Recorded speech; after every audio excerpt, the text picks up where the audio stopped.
Hi, it's Jeff Bloomfield, founder and CEO of BrainTrust. And today we're going to be talking about a practical strategy that's going to help you connect to your people's purpose and vision that will allow you to get maximum performance out of them, even in the face of a recession. We're also going to talk about the latest in neuroscience research that'll help you all but eliminate change resistance inside your culture today. And we might even talk about a little bit about how you can identify those lions that you can pull out of that culture of sheep that you might be having to lead today as well. We're going to talk about that and a lot more on today's episode. We'll see you there. Congratulations! You are tuned into Dov Baron's Leadership and Loyalty Show, the #1 podcast for Fortune 500 executives and those who are dedicated to creating a quantum leap in leadership. Your host, Dov Baron. He's an executive mentor to leaders like you, a contributing writer for Entrepreneur Magazine, CEO World, and he's been featured on CNN, Fox, CBS, and many other notable sites. Dov Baron is an international business speaker who was named by Inc. magazine as one of the top 100 leadership speakers to hire. Now, over to Dov Baron. Welcome, dear friends, fans, and fellow aficionados of Leadership Excellence. Thank you for joining us on this episode of Leadership and Loyalty Podcast. I'm your host, Dov Baron, here to assist you tapping into the one thing in your business that changes everything by transforming meaning into action. Curious to know more? Simply go to dovbaron.com. That's DOVBARON.com. It's wonderful to see that there's been quite a bit of buzz around a subject that's been very near and dear to my heart for more than 30 years. That subject is neuroscience. However, the obvious questions are, is neuroscience important to you as a leader? And do you need a PhD in neuroscience to make use of it? Well, the answer is yes. Understanding neuroscience is extremely valuable to you as a leader. And no, you don't need a PhD to be able to practically apply it into your leadership. But how? Well, that's where we're going in the next 2 episodes. As always, we need your help to stay relevant. You know, our team works very hard to bring you these podcasts every single week, and we really appreciate that you're listening. But please, you know, it really helps us if you do us a favor and just go over to iTunes or wherever it is you tune into the show from and rate, review, and subscribe to the show. And you know what? Don't hoard it. Share it with other people too. We really appreciate it. And if you do that, who knows, maybe you'll get a live shout out right on the show. If you are a regular listener, a big thank you to you for making us the #1 podcast globally for Fortune 500 listeners. And we are honored and grateful to be cited by Inc.com as the #1 podcast to make you a better leader. All right, let's dive right in. In this social media fire hose of information world that we're all living in, it's easy to feel like there's just too much information and as a result just sort of shut down. However, what if you understood how to take a vast amount of information, filter it, distill it, and then distribute it in a way that has your people really get it? Because that is the key. Let's find out how to do that, because our guest for the next 2 episodes is Jeff Bloomfield. Jeff is the founder and CEO of BrainTrust. He is a best-selling author, business author of Neuro-Selling and Story-Based Selling. Jeff Bloomfield specializes in taking the science of decision-making and leveraging it to help us be more effective and impactful in our customer conversations. Jeff has been featured in Sales and Marketing Magazine and Forbes. Ladies and gentlemen, please put your hands together and help me to welcome the king of neurosales, Mr. Jeff Bloomfield.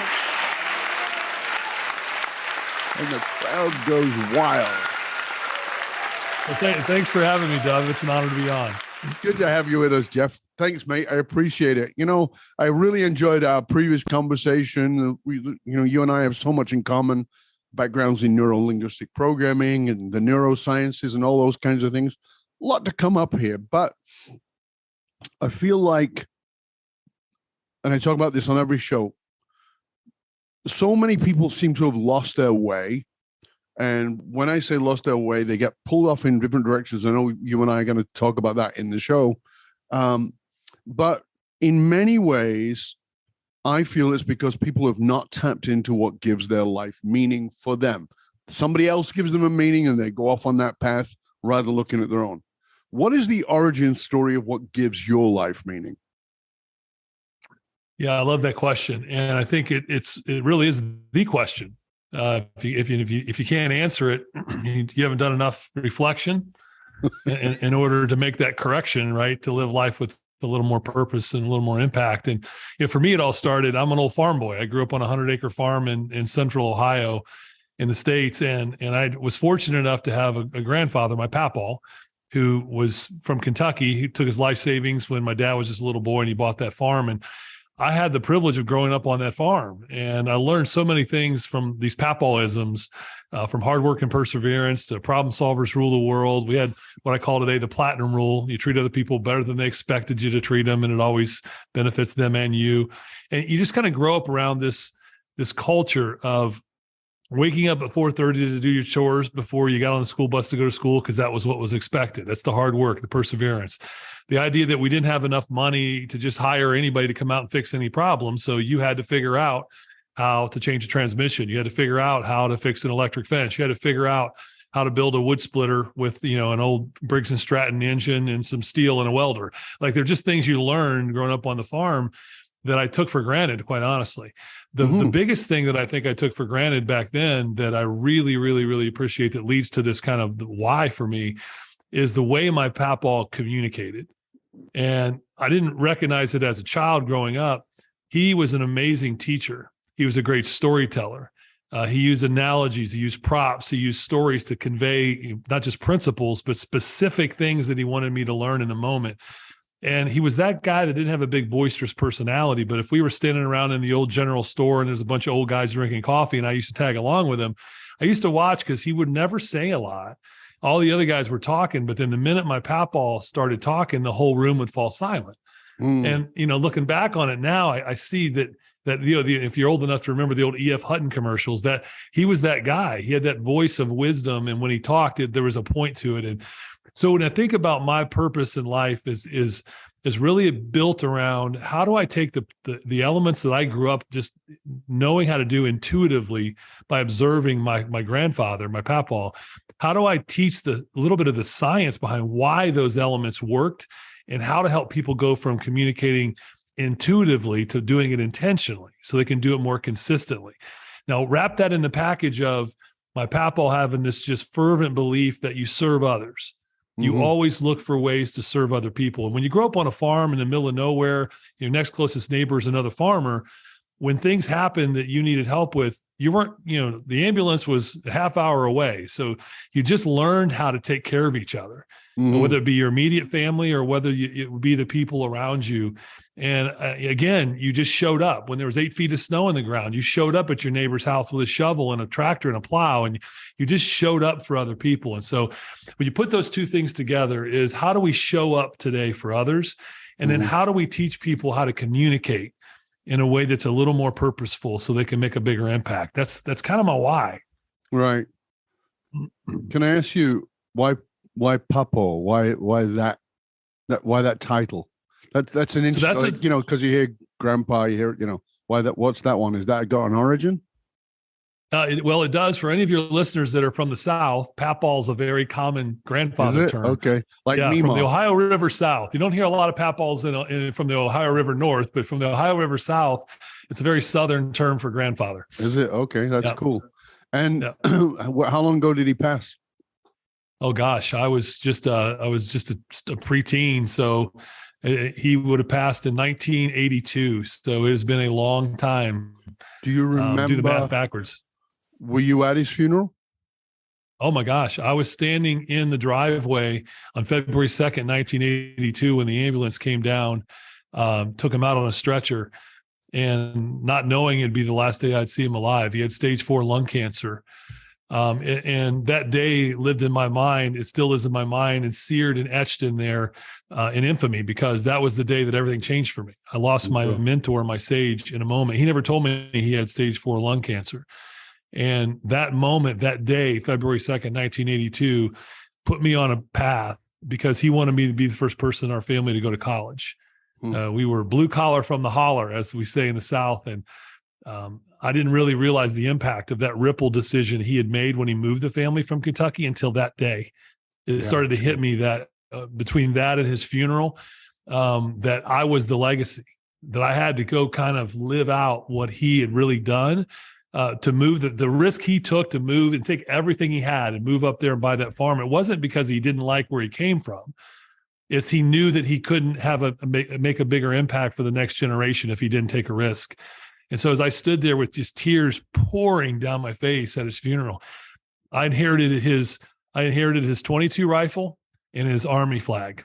He was a medic in the World War II. Those are the two things I inherited, and still two of my biggest treasures. And I tell you, that's the impact. You think about the ripple effect that we all have a chance to make in life as leaders.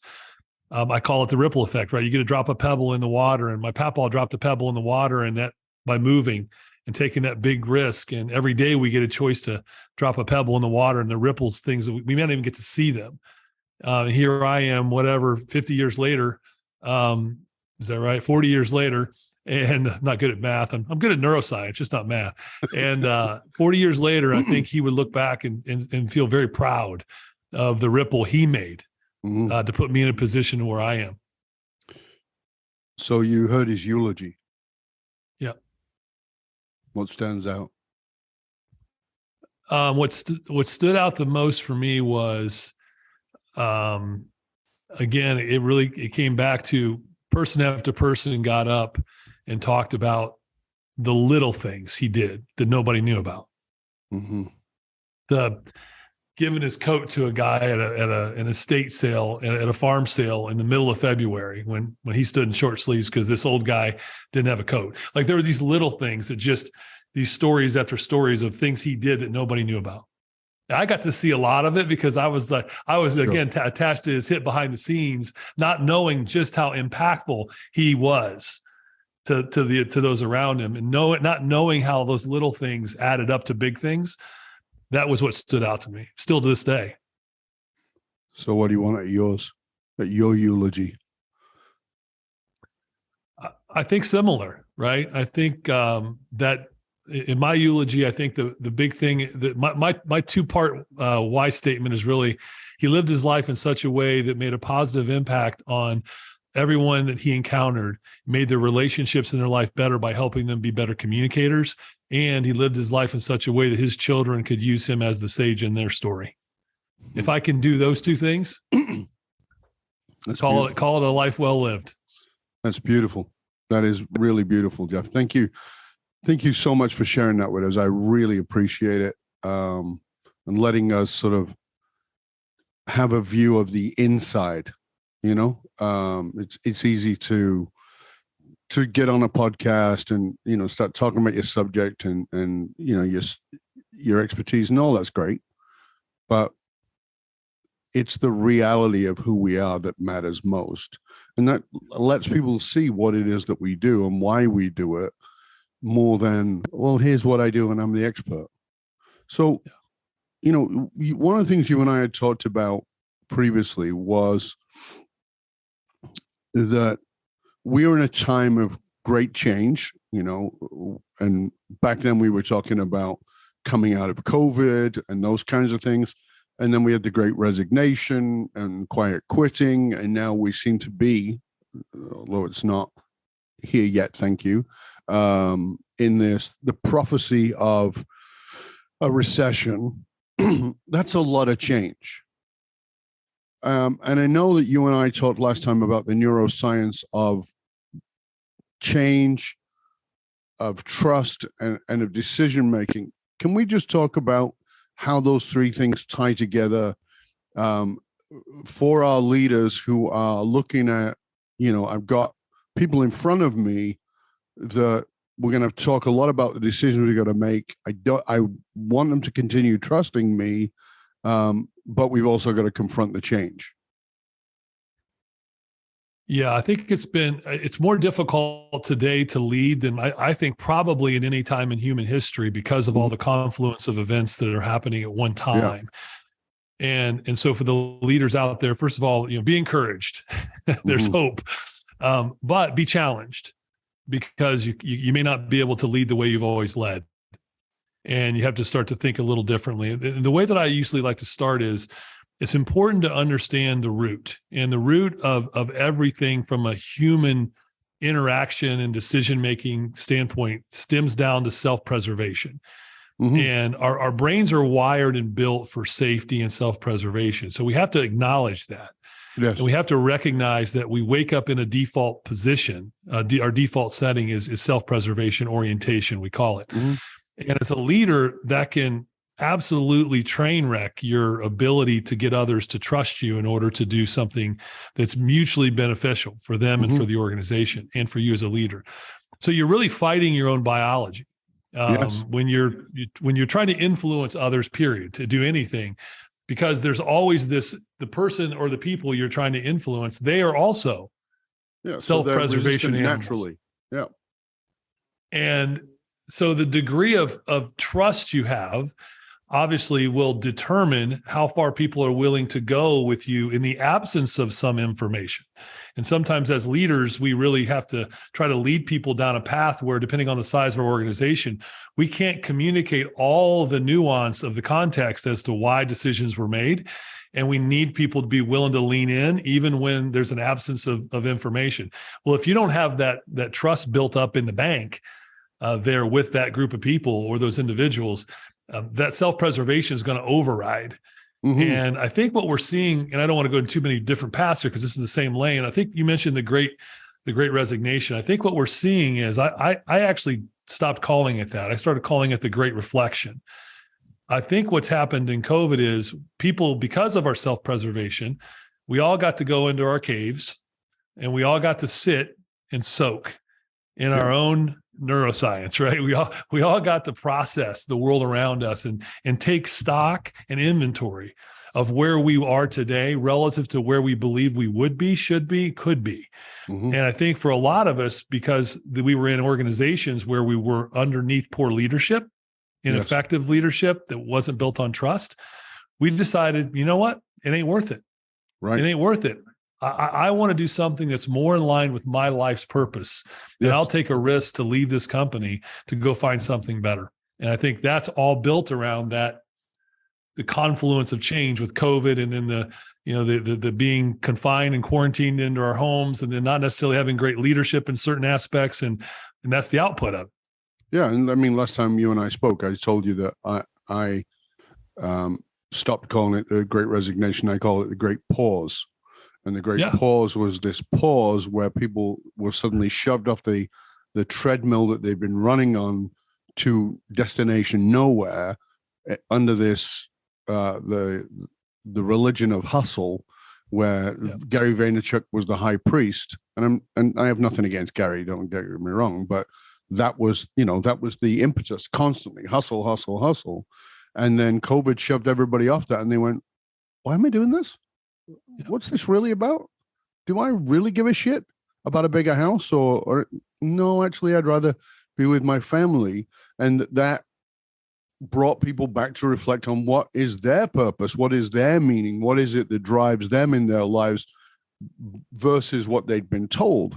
But now you go from that into a situation which is because people realized, oh, I don't need as much as I needed, as I thought I needed because of COVID. People, most people, I know some people did very well, but most people cut back and went, I'm fine, it's good, it's all right. But now there's an economic threat. And that's another level of checking in on that neuroscience of safety, that default position of self-preservation. Those people are now feeling that anxiety. And I talked about this recently with somebody I was interviewing, where I said, there's a lot of leaders who think like, yeah, the power's back to us now. It's not with the employers. And that's a stupid mentality. That's a really dumb mentality. But how do we create that level of trust in these people to stay with us in this economic downturn from a neuroscience point of view? Yeah, and it's a wonderful question, and one we have to get right. We had So I know you mentioned earlier around the customer conversation. I've written a couple books on the neuroscience of communication and sales, but we also do a lot of the coaching. We're Dan Doherty and I, my resident PhD, we're writing neuro coaching now. And when it comes to the leadership component of what's really, really important, we have found in our research and in the research that we've used with metadata with some of our PhD partners in this space, from Richard Boyatzis and Tony Jack and others who've done a lot of emotional intelligence work, is we come up with this idea that there's three types of vision that must be present in every organization.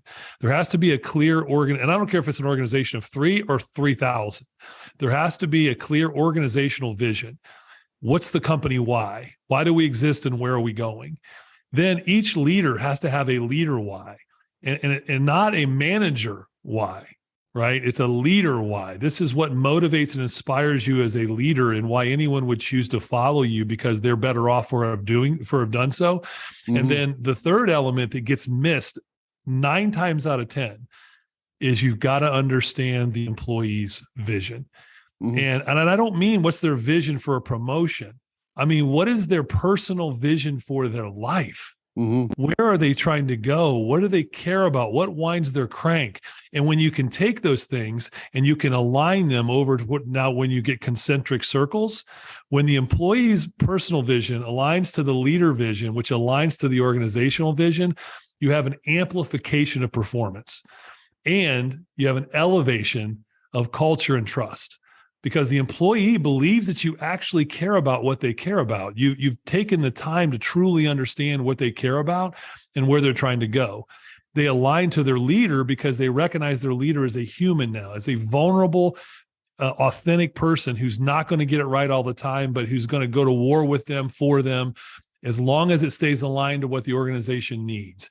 And the organization has said, we have a higher purpose than making widgets or doing X. We're trying to do something bigger, and we want you to be a part of it. When you can align those three together, what happens in the neuroscience realm is it actually starts to resolve a lot of that anxiety, a lot of the cortisol, a lot of the adrenaline that people feel every day. And it starts to build up, and you start to see an increase in dopamine. You see an increase in oxytocin, which is the trust chemical, and the reward chemical, and people feel compelled to be part of that. And so when you put those three things together, it's magic. Mm-hmm. And if you think about it now, those who are listening, could you, if I came and interviewed you as a leader, could you tell me what all three of those are instinctively? This is our organizational vision. This is why we do what we do, where we're going. As a leader, here's why I do what I do. Here's why I believe people would choose to follow me. And of my 8 people that report to me, I can tell you 1, 2, 3, 4, 5, 6, 7, 8. Here's exactly what their personal visions are and how I'm helping them get there. Mm-hmm. Most people, the answer would be no. Absolutely not. Yeah. So let's go directly to that, Jeff. Let's punch back at the hard edge of that, which is, all right, so somebody's listening to this and they go, all right, I think we've got our company purpose.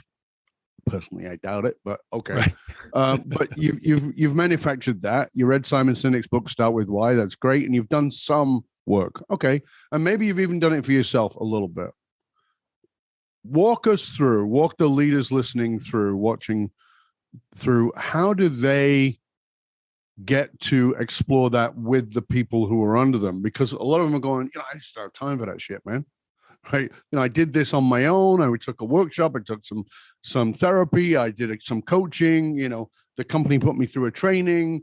But I've got to now deal with these 8 people, and I've got these deadlines. I've got things to meet, and they know the company purpose. They know mine, but they don't. I don't have time to find that. How do we get? What's the simple way, or I don't know about simple, but what's the best way for them to directly hit that head on, so that they can tie that? Because I think you're absolutely right. Some good leaders have done it on themselves. Some good companies have done it for themselves, but very often it doesn't filter down. Yeah, it doesn't. Look, the answer is always it's leaders. It's leadership's responsibility. So the problem is always leadership. It's always leadership. And what I find is that we hire people in an organization, we promote people in an organization based on their ability to do tasks. Yes. So historically, if you can prove to me in an interview that you have a track record of success doing a bunch of tasks that I need you to do, and I kind of like you, I'll probably hire you.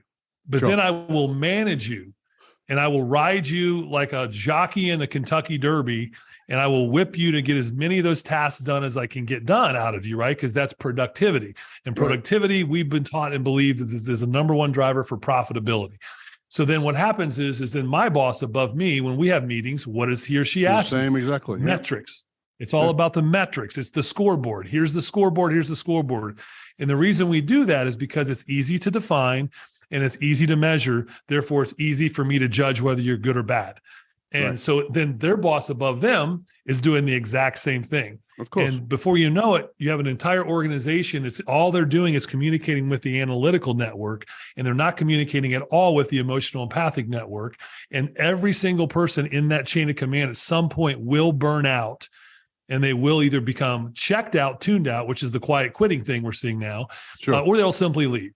Yep. So to answer your question now in a shorter, with a shorter answer, it's time. You have to take the time. It's so antithetical to us as human beings to say, I have to slow down in order to speed up, because we're so task oriented and we don't take the time to slow down. And what's the number one job of a leader? In my opinion, it's to cast vision, and it's to develop people. It's to cast vision and strategy, obviously create strategy, and to develop your people. If you can't do those things, if you can't cast vision, build strategy, and communicate all those effectively while developing your people, what the hell are you doing? Like that is your job. And so part of it is how do we redefine the roles and responsibilities of the leaders from the front line all the way to the C-suite, and recognize how we measure them differently with more of that emotional empathic component versus the analytical component. And then I bet you, because there's studies that prove it, you'll see not only culture shift, you'll see performance shift almost instantaneously. Yeah, and there's certainly lots and lots of research of that. But to come to the basic question I asked, which is, where do we start? I'm running 8 people underneath me. I'm a manager / leader. I've got 8 people underneath me. Where do I start with that journey of getting them to, because they've probably not thought about it either. Right, because they're, analytically tapped into the task they've got to get done, and they're saying, I don't even want to do it, let alone have time. Yeah, we do this. Here's a good week for us. Okay, it's Monday, so Dov, you report to me. Hey, Dov, I was just checking. How was your weekend? Good. How the kids? Good. Everybody good? Your grandkids good? Great. Hey, listen, I want to talk to you about these 3 things that we have on our list this week to go after. Have you been able to do X, Y, and Z, and A, B, and C? And then immediately, you don't even believe I cared about the first 3 questions at all. No, because that's kind of that's our pattern, right? We've been in that cycle. One of the things that we do is we have our clients, we teach our leaders to go and use this formula. So the first thing is we give our employees a list of 50 values. And we say, okay, look at this list of 50 values. And yours may not be on there, but if it's not, there's an other category. We want you to take those 50 and want you to winnow them down to the 10 values that you think most represent who you are. And then I want you to take those down to 5. And now what I want you to do is tell me a story about how you hope to show up with those 5 values every day in your personal life and in your professional life. And then they'll do that. And then I'll say, great. Now, here's what I want to know is, where'd you learn those from? Tell me that backstory. I want your origin story. You asked me that question to start this podcast. We need to ask every employee that question. What's your origin story that drives those values, that created those values, that then leads to your life purpose? If I don't know that story, then I can never communicate with you in a meaningful vision, purpose, personal vision standpoint. But the minute I do know that story, and I know that you grew up on a farm and you had this amazing grandfather who was a great storyteller, who taught you hard work and taught you all those things, taught you problem-solving skills, and that you've got 3 kids in college, high school, and in elementary school, and what you're trying to do to leave a ripple effect. The minute I know all that story and where you're trying to go, I am compelled to help you get there. And now my conversations are pointed around, yes, we have a lot of stuff to do this week, but it has to, I know in my gut and through the brain, through the science, that it has to help align the things that bring you great value personally, or you'll tune me out. So I love that's a big way to do it. I love that simple practicality, because there's a lot of stuff around, oh, you got to know people's stories and you got to know people's values. And often, honestly, I get brought in and to do values work, and I be brought in and I'm like, oh God, I got to admit that I'm silently rolling my eyes because these people have not got values. What they've got is a bunch of words that they randomly pulled out that seem like they're the right words to have. But Right. when you say, what's the story behind that? They'll tell you a story. Always. They've got something. But it's contemporary. And I go, no, that's not the story. And they go, what do you mean? Where is this story around this thing from your childhood, from where that hit you deeply emotionally as a kid? Because that's where it got laid down. And that's the shit that's still driving you. And if you think that the past is not present, you're living in some fantasy that I have got no context for whatsoever. The fact of the matter is that's the stuff driving you. And when you started to tell the story of your grandfather, I heard you telling your story, the story you've told on probably 10,000 podcasts. And then I asked you a deeper question about his name, about his title. And I asked you about his eulogy. And I watched you get emotionally connected.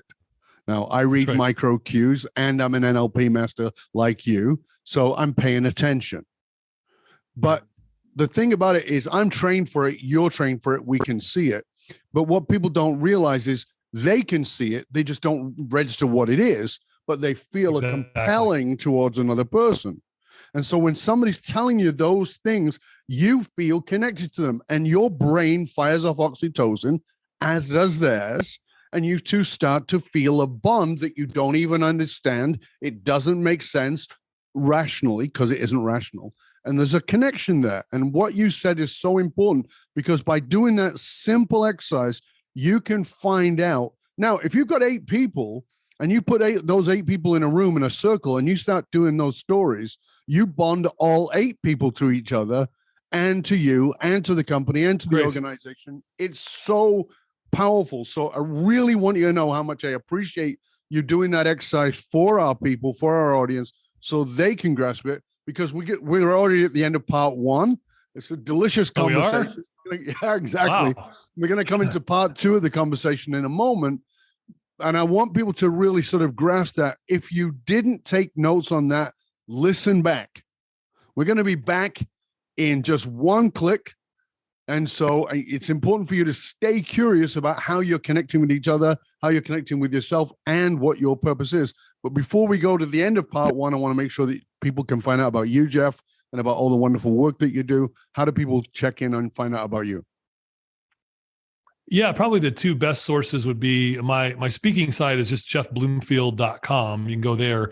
And then our company site is braintrustgrowth.com. That's where a lot of the resources are at and a lot of the way that we serve other people. And obviously the books are on there. You just go on Amazon, the books are on there as well. So jeffbloomfield.com, braintrustgrowth.com is probably the 2 best sources. Wonderful. Well, we'll certainly make sure that those are in the show notes so you can be able to check them out and find them for yourself. And we're going to be back in just one click for further deeper dive of this delicious conversation with Jeff Bloomfield, the author of Neuro-Selling and of BrainTrust. He's going to be back with us. We're going to dive some really deep and get into some pretty interesting stuff. Till then, stay curious, my friends. Stay curious. We'll see you in just one click.